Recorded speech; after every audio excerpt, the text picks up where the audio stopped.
നിങ്ങളുടെ ലക്ഷ്യം എന്താണെങ്കിലും അത് നേടുന്നതിന് 5 മന്ത്രങ്ങൾ പറഞ്ഞുതരാം. 1. നെവർ സ്റ്റോപ്പ് ഡ്രീമിംഗ്, സ്വപ്നം കാണുന്നത് നിർത്താതിരിക്കുക. 2. നെവർ സ്റ്റോപ്പ് ബിലീവിംഗ്, നിങ്ങളിലുള്ള വിശ്വാസം നിങ്ങൾ ഉപേക്ഷിക്കാതിരിക്കുക. നെവർ സ്റ്റോപ്പ് ട്രൈയിങ്, നിങ്ങൾ ശ്രമം തുടർന്നുകൊണ്ടേയിരിക്കുക.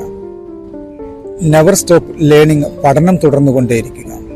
ആൻഡ് നെവർ ഗിവ് അപ്പ്, പിന്തിരിയാതിരിക്കുക. ഓർക്കുക, every master was on site disaster. ഇന്ന് അവരവരുടെ മേഖലകളിൽ കഴിവ് തെളിയിച്ച എല്ലാവരും ഒരിക്കൽ ശോകമായിരുന്നു. ഈ 5 മന്ത്രങ്ങൾ അവരുടെ ജീവിതത്തിൽ നടപ്പിലാക്കിയതുകൊണ്ട് മാത്രമാണ് അവർ ഇന്നും മാസ്റ്ററായി തുടർന്നുകൊണ്ടിരിക്കുന്നത്. Thank you. നിങ്ങളുടെ ലക്ഷ്യം എന്താണെങ്കിലും അത് നേടുന്നതിന് 5 മന്ത്രങ്ങൾ പറഞ്ഞുതരാം. 1. നെവർ സ്റ്റോപ്പ് ഡ്രീമിംഗ്, സ്വപ്നം കാണുന്നത് നിർത്താതിരിക്കുക. 2. നെവർ സ്റ്റോപ്പ് ബിലീവിംഗ്, നിങ്ങളിലുള്ള വിശ്വാസം നിങ്ങൾ ഉപേക്ഷിക്കാതിരിക്കുക.